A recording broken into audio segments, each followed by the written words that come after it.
I'm meteorologist Monica Woods looking at our northern and central California headlines, and that includes for the coast, morning fog, afternoon sunshine for the valley, some warming, mostly sunny for the foothills, and in the Sierra we'll see less storms. I do want to focus for a moment here on the Gifford Fire. You can see the towering cumulus cloud, that pyrocumulus developing during our Wednesday afternoon, reaching almost 12,000 feet in the atmosphere. This is burning in San Luis Obispo and Santa Barbara counties along Highway 166, and it is actively burning on both sides of the highway. Mostly that growth has been on the south side. A couple of structures threatened. Most of this is going to be in the rural area, nonetheless putting off a lot of smoke, and it does remind us we are heading into that time of year when we're getting farther and farther from our last significant wetting rain. Fire season so far, these are statistics as of August 11th.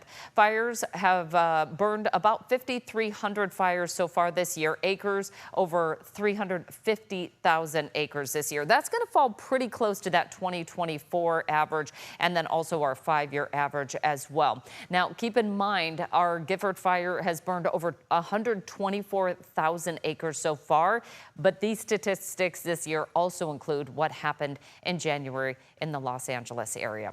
Looking at the forecast highs for our Thursday, at least we're not in a stretch of extreme heat. We're going to stay pretty close to average for our Thursday. 60s along the coast, 90s inland, 80s for the foothills, and close to 80 up top for the Sierra.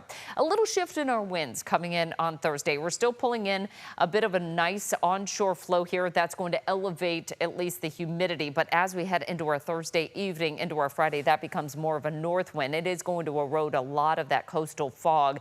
Normally, north winds would elevate the fire danger, but since it's going to be a short-lived event and really not meeting the threshold for any red flag warnings, we're going to keep it below that threshold and at least monitor the situation, but nothing so far in terms of that higher fire danger. Meantime, temperatures 80s up top for the Sierra, 80s and 90s down low for the foothills, traveling south into the central Sierra, 85 for Yosemite, 90s still throughout much of the Central Valley. We'll be at 78 for Pinehurst with, again, a little less thunderstorm activity than what we've been seeing recently. Monterey Bay Peninsula along the central coast, highs are in the 60s as we travel southward. We get closer to where that fire is burning. San Luis Obispo 72 closer to the coast there. Atascadero 81, Coalinga 99. So we're still seeing those temperatures very toasty for inland areas, but no widespread 100s right now.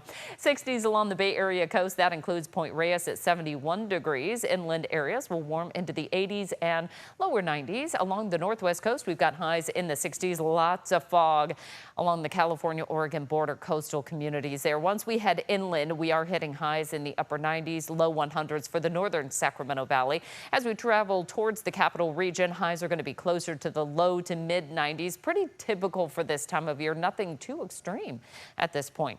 5-day regional forecast. Slight chance of some thunderstorms making a return to the Tahoe Basin by Saturday and Sunday. We'll continue to monitor that for that weekend forecast. Meantime, for the foothills, we'll keep it sunny. Highs are going to be in the 80s and low 90s for Thursday and Friday. A little cooler as we head towards the end of the weekend into early next week. A nice little cooling trend on tap for the end of the weekend. For the coast, we're going to see that north wind really bring up those temperatures. We'll be in the mid 70s, and again, less fog with those north winds, but it does make a return, indicating that cooler onshore flow will also impact our valley forecast. As you can see with our extended outlook, highs will warm into the mid to upper 90s on Friday, but then drop into the 80s by Sunday and Monday. Another warming trend on tap by the end of next week.